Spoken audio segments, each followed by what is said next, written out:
Awesome. Here we go. Welcome everybody to 6 Steps to Massive Results. My name is Andy Goldberg. This is a in face-to-face in a venue. This is a 2 or 3 hour seminar. I'm going to do it in under an hour and hopefully with time for any questions. So we'll definitely be away before 2 p.m. today because I do have a coaching session to get to. So you don't have to worry about this running long, but thanks for joining me today. But it is a full session, so we don't have a lot of time for all the preliminaries or all the pleasantries. So I'm just going to do a really fast introduction to myself. Some of you on the call know me. A lot of you, I don't know how you found out about me, but we'll find that out.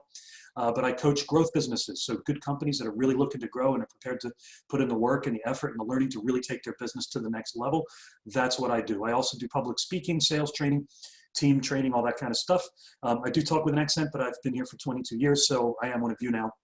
Actually, you could be listening into this webinar from anywhere in the world, so I shouldn't even say that. But I'm based in Glasgow, Scotland, originally from Baltimore, Maryland, and I've been an action coach for over 10 years now. And as you can see, I picked up a few awards along the way, Scotland Coach of the Year a few times. And the awards I'm more proud of are the Action Man Awards for both global and EMEA, which were voted for me by other coaches. I train and coach other coaches as well, and that was how they show their appreciation.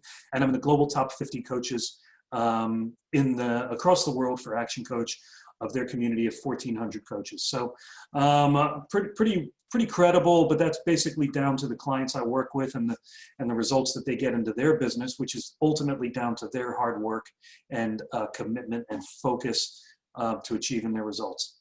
So that's me in a nutshell. Please connect with me, follow me on Twitter, connect with me on LinkedIn, on Facebook and all that kind of good stuff, and I'll follow you back. Let's all do the social media thing.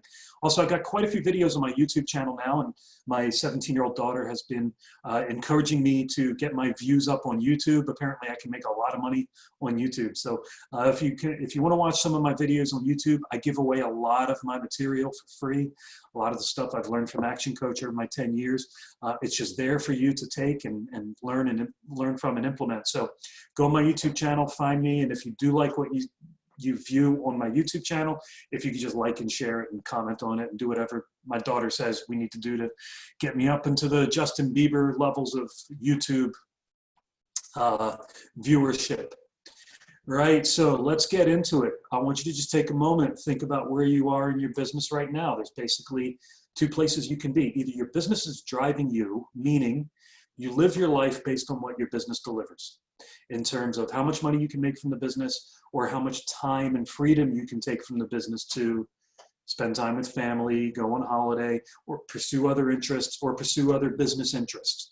Your business is deciding how much freedom and money you have based on the results you get. Or do you determine those results yourself? Are you driving the business in the direction that you want to go? Are you achieving all the results that you want from your business? Is it delivering you the lifestyle that you want?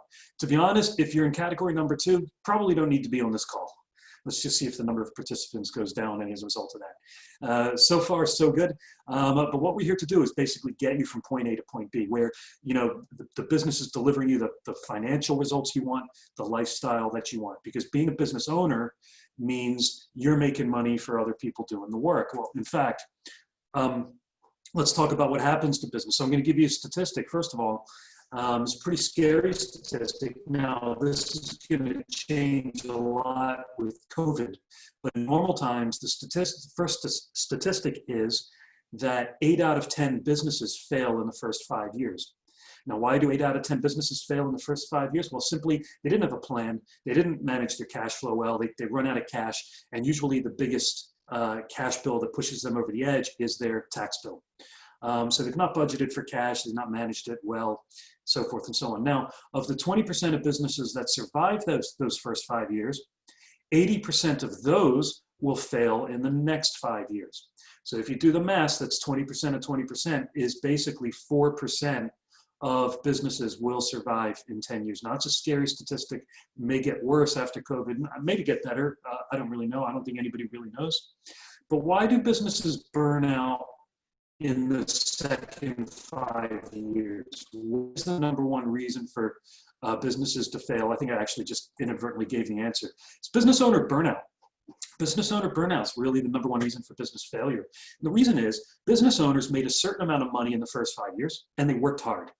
And what business owners tend to think is, I want to make twice as much money in the second 5 years, so I'm going to work twice as hard. And that's when burnout happens, because I need to work harder if I want to make more money. I need to work harder. And we're here to stop that. We're here to fix that. We don't need to work harder. We need to work smarter. That's an old cliche, but it's true. But what we're going to talk about today is how to actually do it, how to actually work smarter rather than harder in your business. And first, we need to define what exactly is a business. What is a successful business? What are we actually looking to create here? Here's Action Coach's definition of a successful business. A commercial, profitable enterprise. So far, so good. A business exists to generate profit for its shareholders. So commercial, profitable enterprise that works, meaning it works well, okay, without you. A commercial, profitable enterprise that works without the business owner. That is the point of a business. Because if you have to be there, if you have to be at the business for it to run, that's not a business, that's a job. That's really no different than a job. You have to go to work every day if you want to get paid. And that's not what we're here to create in business. And it works for a small business, that's absolutely fine. But if you want to grow the business and get the business bigger, you can't be doing it. The business can't rely on you for the day-to-day of the business. So how do we achieve a commercial, profitable enterprise that works without me? Well, there's three main challenges that get in the way of that happening. And the first is time. How we manage our time, how our team manage their time, making sure that we're always being effective and deliberate and intentional in everything that we do, and we're working on the business rather than in the business. Team challenges, getting really good at finding the right people, finding the best people for the role, and then getting the best performance out of those people and developing and growing those people. Good communication in a business, big team challenge there as well. Now, one of the main roles of a leader is to find and develop great people. A great leader develops other great leaders. That's how you can grow a business without having to work any harder yourself. And money challenges. Growth sucks cash. So when you are growing a business, very often we have to, it puts tremendous strains on our cash flow. So we need to be much better at managing our cash flow. So we're going to talk about that today as well. Those are the main three challenges of business. Hopefully you'll agree. And we've developed basically a 6-step process to help you overcome those challenges and create a commercial, profitable enterprise that works without you. This is an overview of those 6 steps, and we're going to go into each one in a little bit more detail. First step is mastery, and mastery is basically about taking a business from chaos to control. So you've got a stable foundation for growth. It's just the foundation for growth, so you can then build upon that. Second step is niche. Niche is about marketing, and marketing is about generating cash flow in the business. We need cash flow if we want to be able to grow. The more steady and predictable your marketing is, the more steady and predictable your cash flow will be. Leverage is all about systems. Systems have to be documented so that we're consistent in everything that we do. So when you hire the next employee and you start to grow your team, they know exactly what steps to follow and they're consistent in all of their work. If it's not written down, it doesn't exist. We'll go a little bit more into leverage in a little bit. If I'm going too fast for anybody, or if anybody has any questions, type it into the question and answer box. I've got a pretty bad habit, or actually I haven't created a good habit yet of actually looking at the comments box very often when I'm in a webinar, because I tend to fall into this kind of zone. So you may need to scream in the Q&A box to get my attention. Fourth step is team, and this is where we hire, train, lead, motivate, and manage our team. And synergy is where everything starts to work together like a well-oiled machine. Everybody on your team knows what your unique selling proposition is. Everybody on your team, understands what your financials are. We'll talk more about that. And ultimately, it's the results that we're after, and the results is the end game. All right, so let's talk about each of these in a little bit more detail. Mastery was the first one I mentioned, taking the business from chaos to control. We're just creating a commercial enterprise here. We're not even talking about how do we get to be profitable. We're just creating a foundation for a business. And there's 4 areas of mastery. The first is destination mastery, then financial mastery or money mastery, time mastery, and delivery mastery. Destination mastery means where you're going with the business, both short and long term, and we have to be specific. One of the first questions I ask a business owner when I start coaching with them is, When do you want this business ready for sale? And what do you want it to be worth? Give me a date that you want to sell this business. And if they don't want to sell this business, well, give me a date that you exit this business. Give me a date that you multiply this business. What is the end game that you're after? We got to be really, really clear on that, because once we are, that gives us a lot of direction and focus. And then we suddenly know what direction we're heading in. Too often I find people aren't getting the results that they want in their business because they're not really clear on what that result is, or they're not really clear on what they're heading, so they don't really know what they do, and they have no focus. So we need to set some goals, and you all know what SMART goals are. But every 90 days, my clients are writing 90-day action plans to move them towards their goals. They're always staying focused, no matter what's thrown their way. We might need to change direction. We might need to adapt. Certainly, COVID is causing a lot of businesses to adapt, but we always know where we're heading. We always, and we just need to find our way there all of the time, and that's called focus. Financial mastery, well, the language of business is numbers. And man, I talk to a lot of business owners. I can't tell you the number of business owners that simply do not know their numbers. Now, they don't admit they don't know their numbers. What they tell me is, well, my accountant is going to be sending me our latest P&L in a couple of weeks. Or, well, we've got a bookkeeper that manages that information. Or, oh, I've got it on a system. No, what my clients can tell me at any given moment what their revenue is to date, what their cash flow looks like, how much business they've got in the pipeline. There's 3 to 5 critical numbers that we really need to be masters of in our business, because that's the language of business. How well do you know your cash flow? Every single one of my clients has an up-to-date 6 to 12-month cash flow forecast. If you do not have a cash flow forecast in your business, and you've survived until now with that, maybe that's fine, okay? Maybe that's fine. I don't think so. I think you're putting yourself at risk, because basically you're healthy now, but you've not been checking your blood pressure. But if you want to grow, growth sucks cash, and so we need to manage our cash flow if we're growing. You need to know your break-even point. So what time of day, on average, do you break even? When in the month do you normally break even? Because everything after break even is pure profit. I'll just a really quick one. I have a client or had a client who was a store, like a retail store, and they did an analysis on their break-even point.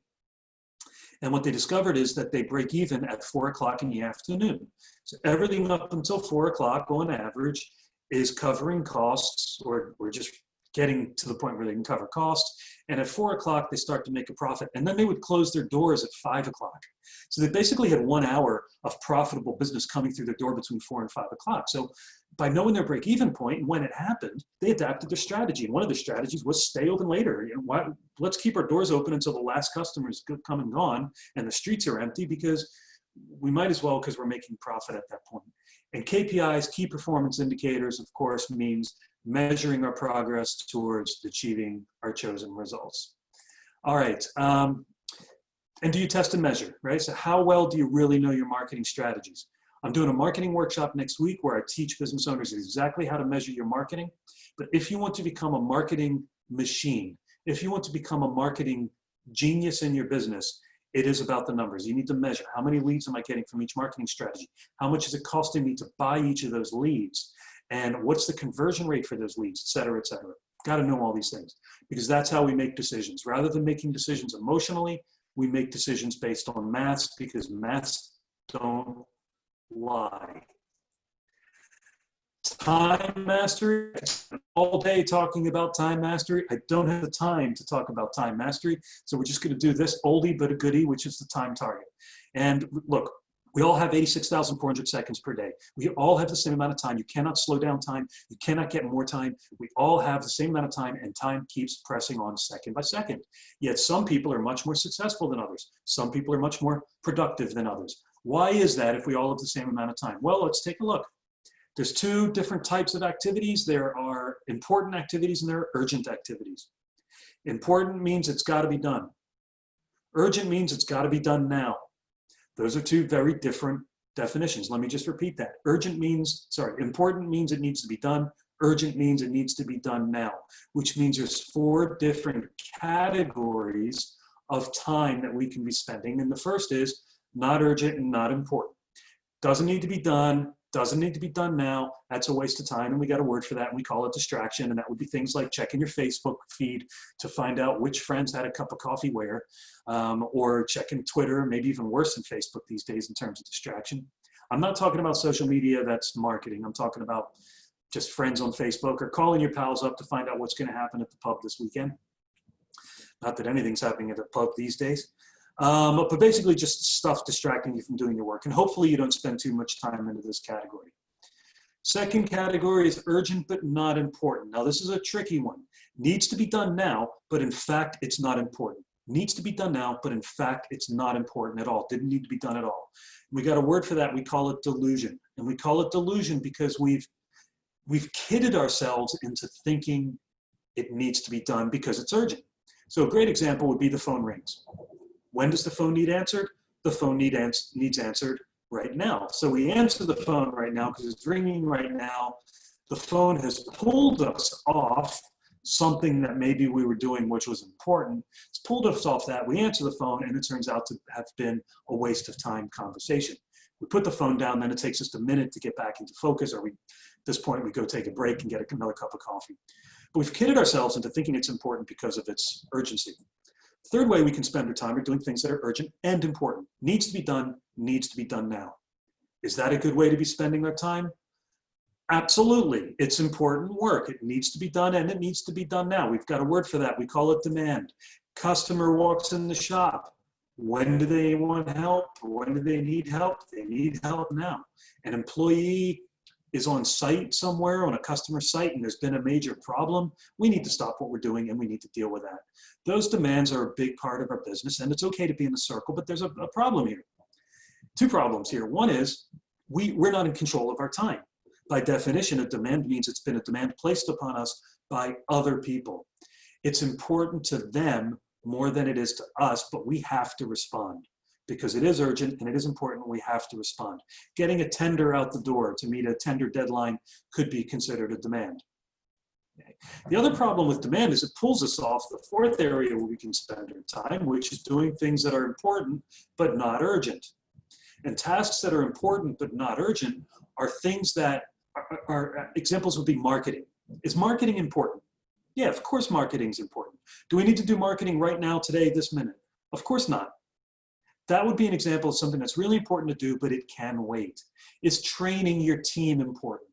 Training your team is massively important. Nobody's going to argue otherwise. Do we need to train them today? Do we need to stop what we're doing? No, of course not. So training is not urgent. Planning for your business, strategizing for growth for your business, looking at your cash flow, looking at your dashboards, all of these things are really, really important. Nobody's going to argue otherwise, and yet they're not urgent. And so what happens is we don't get around to doing them. We don't get around to doing the things that we're actually going to grow the business, because everything I just mentioned, there's the stuff you need to do to grow, to make more money.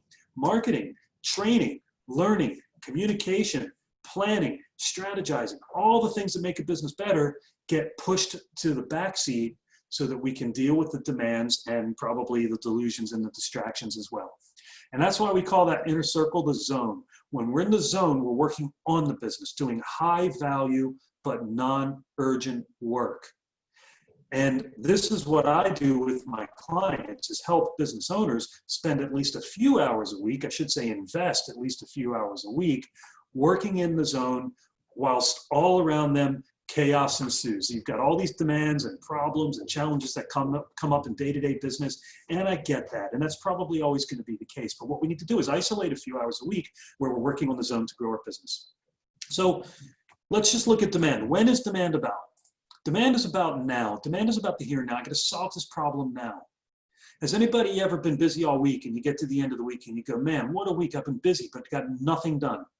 I've been busy all week and got nothing done. Where the hell did the week go? Because we're dealing with stuff in the here and now. And all it does is solves the problem now and gets through to the end of the day. Delusion is about now. The phone is ringing now. I got to answer it now. Got to do these things now. Distraction is about now. I need to rest my brain for a few minutes. I've just had a really tough phone call with a customer, so I'm going to spend 5 minutes kicking back and reading Facebook. All these things are about the now. But being in the zone is what changes the future. Only by being in the zone will we change our business. Demands and operational tasks are the day-to-day of the business. They get us through to the end of the day. Working in the zone is what changes our business for the future. It's what changes our long-term results. So when I work with clients, I make sure that we're replacing at least 5 hours a week worth of their operational demanding work and replace it with high value zone work so that we can grow the business. And that's in essence what time mastery is. Delivery mastery is all about consistency. Every customer is treated exactly the same way. We need consistency in our business because we need repeat business if we want to grow. Okay, you cannot grow just on new business. We need repeat business, we need referral business, and that basically comes from delivery mastery. So we measure our delivery. That's mastery. Okay, moving on to the second step is niche, so, or niche, however you want to pronounce it. I pronounce it niche in this country. A niche is where we start to make our business profitable through marketing strategies. So let's take a look at niche. What's the definition of niche? You know, some people say, well, niche is a uniqueness. Niche is our specialty. Niche is what we do really well. Those are all correct. My definition of niche is no price competition, meaning that you're adding enough value in what you do that your customers buy from you for reasons other than the price. And in order to do that, there's a few things that we need to do. First is we need to have a unique selling proposition and or a guarantee. A good guarantee is a unique selling proposition in its own right, but let's just look at these individually. A USP is when you actually add value to what you do that your competition don't do. You actually offer something that the competition don't offer, or at the very least, they don't shout about it, they don't market it, okay? And you need to have a unique selling proposition that actually caters to your target market. So I think a lot of companies make the mistake of creating a USP that they like, when instead we should be creating a USP that our target market like. What do our customers really, really want? And if you have more than one target market, you might need to have more than one USP because different target markets require different things. They have different priorities. I've got a client who's a butcher. They're a butcher shop and they've got two main target markets. They're in a small town. One of their target markets is little old ladies coming in every day for their square sausage. And another one of their target markets is moms who have kids in school who need packed lunches. Now, those two demographics want very different things. So when they're creating their marketing strategy to little old ladies is going to be different than their marketing strategies to busy moms with kids in school. We need to test and measure our unique selling propositions so we find out which ones work the best, which offers work the best, which messages work the best. And when we found a unique selling proposition that works, we don't stop looking for the next thing. We need to keep innovating because our competition are always going to catch up. FedEx is maybe the best example of a USP. In the olden days in America, Federal Express was the first company to guarantee overnight delivery. They were the only company that could do it. If you needed something delivered overnight, it didn't matter how much it cost, you went to FedEx. But new companies came in and started creating, started doing overnight delivery like DHL and UPS. FedEx would continue to create new unique selling propositions in their offering so that they always stayed out of price competition. That's innovation. Just like Madonna, right? Love her or hate her, she understands the business of music. She's always reinventing herself, and as a result, she's still here. Guarantees are a great way to set yourself apart from the competition. And the best way to offer a guarantee is to look at what frustrates your target market the most when dealing with your industry. A great example would be if you're a plumber, for example. One of the things that frustrates people about plumbers is the plumber doesn't turn up on time. Another frustration of a plumber, this is no offense to plumbers, by the way, this is just a general industry frustration that some people have is, well, plumbers don't turn up on time and they leave the place a mess. So a good guarantee for your plumbing company would be, we guarantee to turn up on time and we guarantee to leave the place cleaner than we found it. For example, that's just an example of a guarantee. And anyway, you do have to deliver the service that you offer. So there's already kind of a guarantee in place by law. So why don't you turn that legal guarantee into a great marketing message for your customers, for your target market? If you want to find out more how to do USPs and guarantees, come on to my marketing workshop next week. I'll give you details on that at the end. All right, so what I'm about to show you is the #1 best, most powerful secret you'll ever learn in business. It's called the business chassis. We call it the business chassis because it's the same for every business. Whether or not you drive a Jaguar or a Ford Contour, it's the same chassis. Every business is the same. Now, again, I could spend a long time on this. I don't have a lot of time, so I'm going to go fast. So while I'm going through this, guys, I want you to take notes because this is the money maker. This is what's going to make you more money in your business, but I got to do it fast so we can get on to other things. Also going to take a drink. All right, thank you. So there's 3 words on the screen here. Those are customers, revenue, and profits. What are these things? Well, I'm going to put an equal sign in front of them now. So what are they now that there's an equal sign in front of them? What comes after an equal sign? What comes after an equal sign is an outcome, a result. These are results in your business. And we can't improve results directly. You can't change a result directly. All we can do is improve the actions that create these results. You can't improve the results without improving the actions that create them. And there are 5 actions that we focus on in Action Coach to help you get the numbers that you want to get in your business. And those actions are lead generation, which is marketing, so counting your number of leads. Conversion rate, which is the percentage of those leads that you turn into customers, so that's sales. Number of transactions is, on average, how many times your customers buy from you over a period of time. So that's repeat business. Average value of sale, or what we call wallet share, is how much your customers spend with you at each transaction. And finally, margin. This is the formula for profit in your business. And this is the formula for profit in every business. It doesn't matter what you do, doesn't matter what you sell. This is the only formula for profit in your business. And I'm just going to give you an example of how this actually works with some numbers. So let's say over a 12-month period, we'll use a year. So let's say over a year, you generate 4,000 leads. A lead is a prospect, somebody that's expressed an interest in doing business with you, somebody that's made contact, or somebody that you've identified there's an opportunity to do business. And let's say you convert 25% of those leads into customers. How many customers do you have? That's right, you'd have 1,000 customers. You could probably do the mental maths, but the mental maths is going to get harder as we go through this. Now, let's say on average, we've measured that our customers buy from us twice a year. Some customers only buy from us once and we never see them again. Other customers buy from us once a week, and there are regulars, but it's a mix. Okay, so, but on average, it's 2 times per year. And let's say on average, our customers spend £100 each time they buy from us. So again, some customers spend £10, others spend £1,000. It's averages that we're dealing with. So when I ask a business owner, when they first start working with me, I'll ask a business owner, what's your average value of sale? And they say, Andy, it's impossible. It's impossible to tell because we've got such a wide range of prices and products. You know, we sell Mercedes and we also sell Mercedes key rings. But it's the average we're talking about here. Of course you can tell because you just do the word the average, because I don't care what the number is, I only care if the number goes up. So in the instance of this example business, it's £100 average value of sale, and that gives us a revenue of what? Have you worked it out yet? £200,000. 1,000 customers spending £100 with you twice on average. Gives you $200,000 over the year, and let's say we have an average margin of 25%, gives us a profit of $50,000. All right, so that's year 1. Now, what if we were to implement a couple marketing strategies to get our leads up in year 2? But I'm not looking for a big improvement. I just want 10% more leads in year 2. Action Coach has over 100 different marketing strategies in our arsenal. I got a book behind me on the shelf called Instant Leads, actually.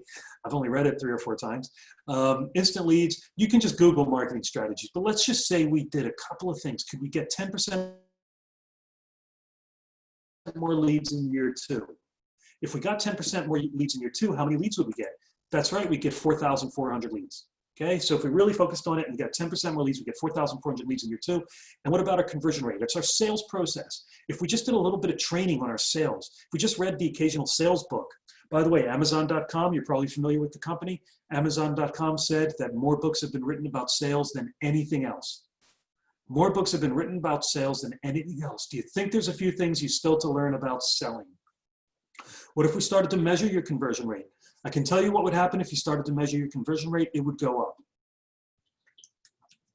What we measure tends to improve all by itself. We've got 57 different strategies in Action Coach to help you improve your conversion rate. I've got a book behind me called Instant Sales.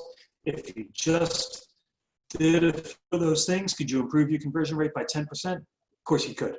In a year, of course you could. That would bring you up to 27.5%, not 35% like some people think, but it's 25 plus 2.5. How many customers does that give you? 1,210 customers. You may need to get your calculator out for this as we go through the second column. Number of transactions, getting your customers to come back more often, more frequently. It's 5 times cheaper and easier to get an existing customer to come back than it is to get a new one. So we need to get in touch with all of our past customers and our existing customers and give them an incentive to come back, you know, a VIP program, a loyalty program, just keeping in touch with our customers to get them to come back. This is usually how I find my fee for the first few years with a client.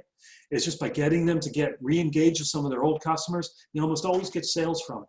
Okay, systemizing our delivery to ensure a consistent customer experience at every visit or transaction will ensure our customers are coming back more often. Consistency of delivery keeps customers coming back. So if we did a few of those things, by the way, I've got a book behind me called Instant Repeat Business. I'm not selling books, by the way. I'm just telling you, there's plenty of learning resources out there to help you get customers coming back more often. But if we just did a couple of those things, we got dozens of strategies. If we just did 2, could we get a 10% increase in your number of transactions? Of course we could. That would bring us up to 2.2. All right. Average value of sale, how much our customers spend with us? Well, how many of your customers know about every product or service that you have to offer? Probably most of them don't. So we need to upsell. We need to have add-on products and services. Every single time a customer buys from us, we need to be upselling or adding on something based on their needs. So we don't do pushy sales. We don't sell a customer something that they don't need.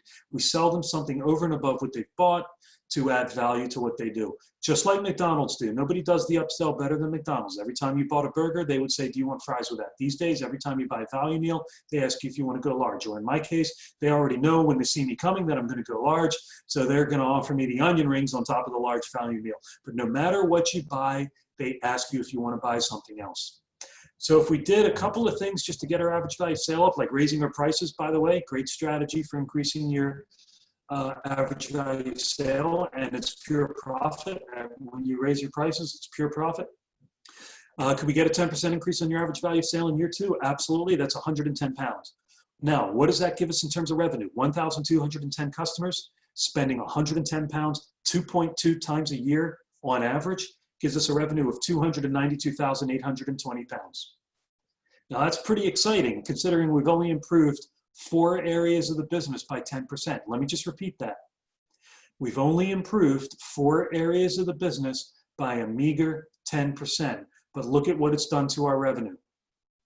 We're not finished yet. Revenue is vanity, profit is sanity. We've still got margins to improve, and margins is the easiest of the 5 ways to improve in the business by far.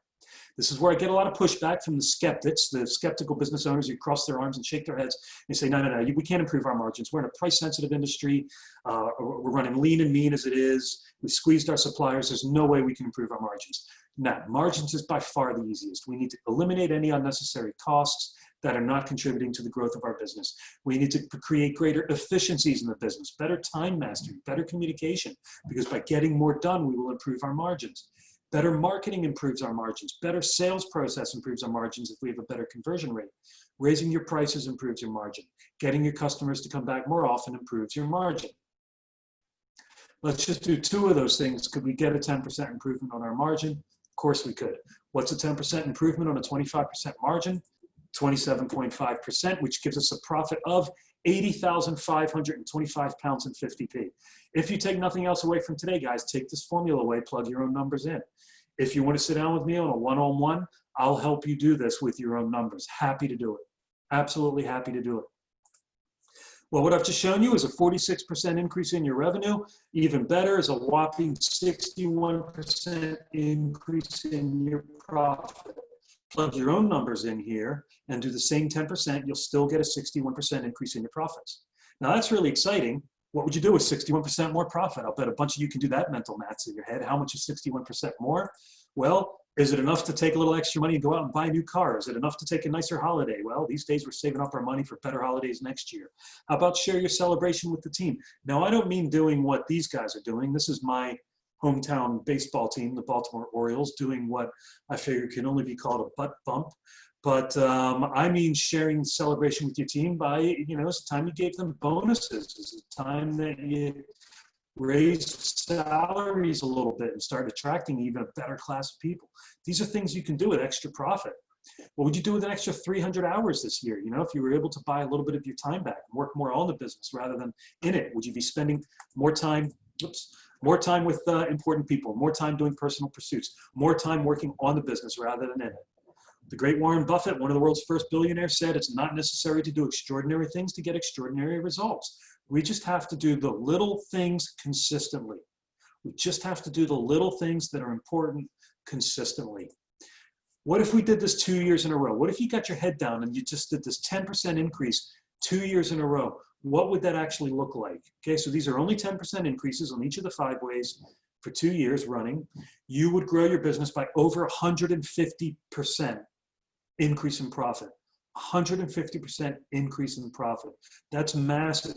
Just from 2 years of it's not even hard work. It's not even hard work. It's just consistency and focus and discipline working on each of these 5 areas. I'm not saying it's easy, but it's very simple to do. And you only need to do a few hours a week doing that. Hey, just for fun, if we doubled the 5 ways, got 100% increase on each of those 5 areas, we'd go from 50,000 profit to 1.6 million. Is that possible in your business? I don't know. It is possible in some businesses. I've seen it done. It's just about getting our head down and focusing on the things that are important. Rather than focusing on the things that get us through the end of the day, we're focusing on the things that make us more money in our business. All right, moving on to step 3. Sorry, I just need to take another drink. Leverage, I mentioned, leverage is all about systems, and systems is an acronym. Systems stands for saving yourself time, energy, and money.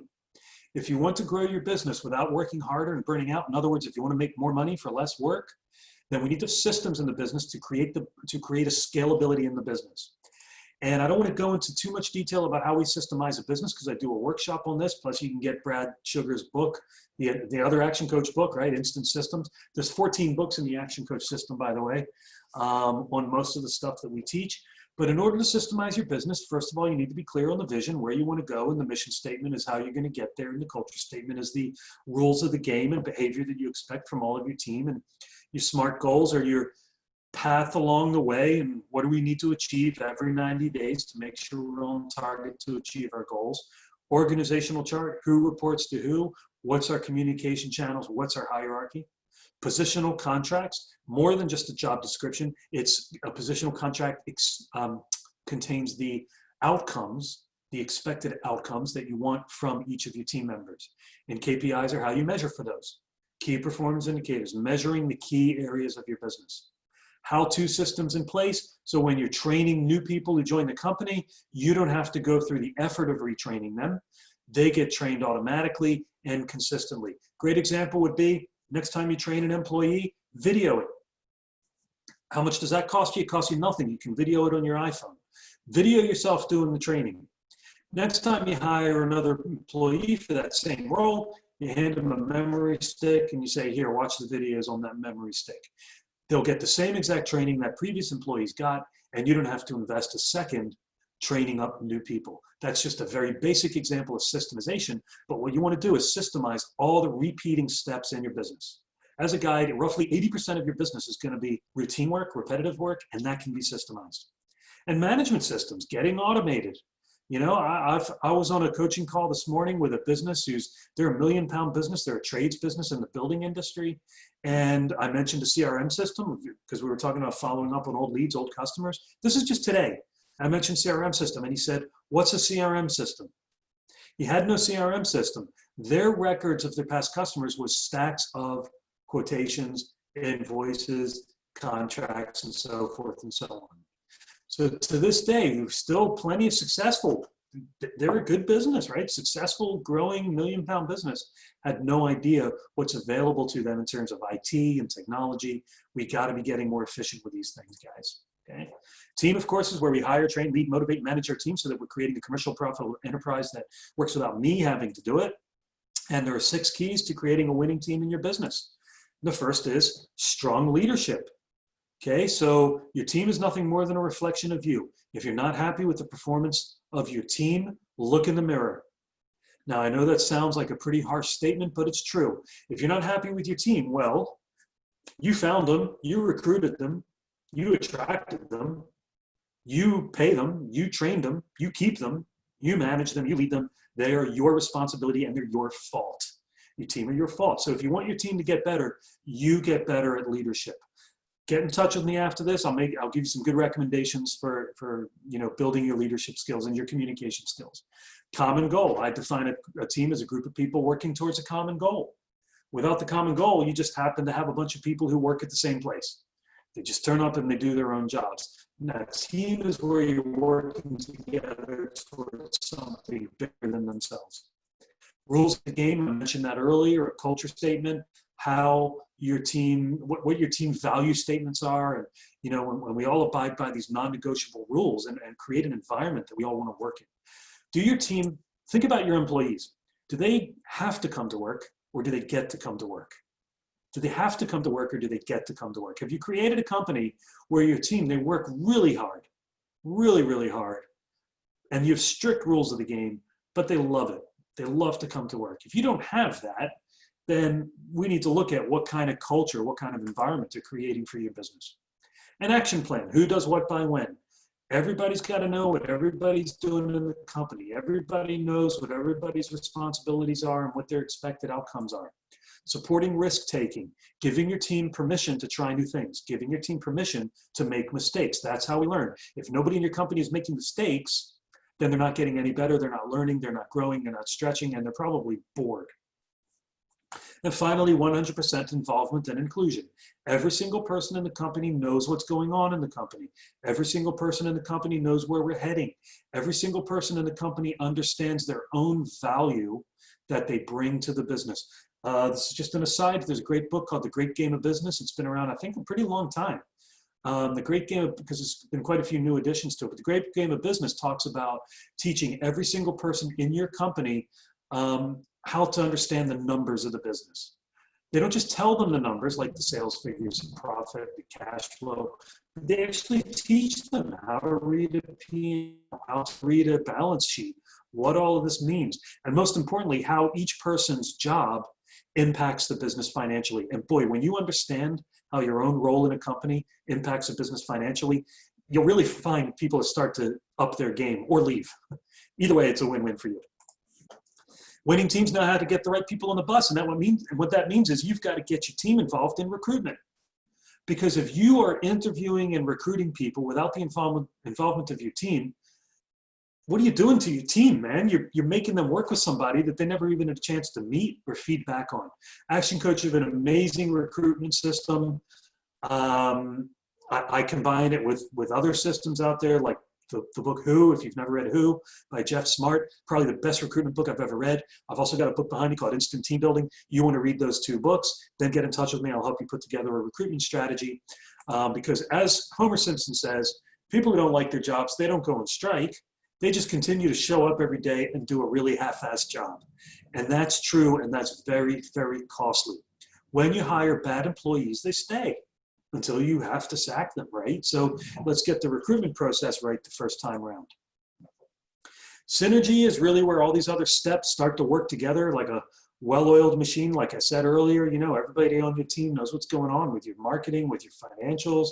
You've got systems in place around all your sales and marketing pieces, and systems in place around your time management and financial controls. And then ultimately, when you've got your business systemized, all you need to do is install a general manager, not a CEO. You don't need to pay somebody 100,000 pounds to run a small business. You hire somebody and you pay them 40, 50 grand a year, which you've more than made up for in implementing the 5 ways to increase your profits. Pay a general manager to run the day-to-day of the business. You're not stepping back. You're not stepping away. You're just focusing on the high-value tasks to continue to grow the business, to multiply the business, or to take more time and go and do something else. The great Jim Rohn said, never wish your life were easier, wish that you were better. This is never going to get easier. The world is never going to get easier. You need to be getting better at this. You need to learn new things. And that's why Jim says you need to work harder on yourself than you do on your job. Stop working harder on the business. Start working harder on yourself, getting better as a business owner as you work on the business to grow it. And my favorite quote from Brad Sugar is, where you'll be in 5 years really depends on the books you read, the people you associate with, and the actions that you take. That's what's going to make the difference. That's where you're going to make more money for less work in your business. So with that in mind, that's what coaching is basically all about, is getting your skill set up to where it needs to be and getting you to take massive action on your business to grow it. In 12 months' time, you're going to be somewhere, but in 12 months, is the business still going to be driving you? And everybody's still on this call. Nobody's left yet. That's good news. It means everybody's on this call to some degree. Your business is driving you. Where are you going to be in 12 months? Can we get the business to a point where it is giving you the results that you've chosen in the business? And as a result, there's three options you can take today. There's really only three. First is, this is shelf help, right? So you learn this today, but it goes on the shelf. You go back tomorrow doing what you've always done. I hope my presentations are not shelf help, so please take some actions away from today and implement them straight away. So it's only 1:45 in the afternoon. You got plenty of time to start taking action. Don't wait till tomorrow. Don't wait till Monday. Today's Friday. Wow. Don't wait till Monday, because by then it'll be business as usual again. Second is, take some of the things you learned today, take your top 3 takeaways and start to implement them on your own.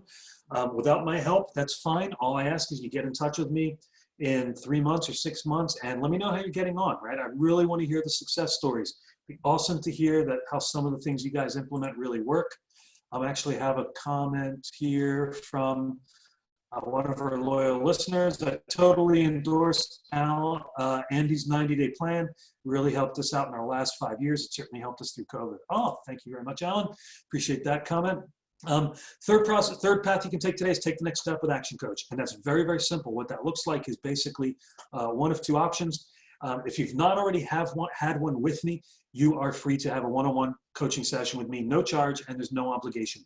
I'm not for everybody. I'm a pretty direct guy. I'm not everybody's cup of tea. I can get you results though. So if you want to sit down with me for 60 minutes, we'll have a one-on-one, we'll strategize the growth of your business, and you'll get a feel for what it's like to get coached by me, and I'll get a feel for whether or not you're coachable.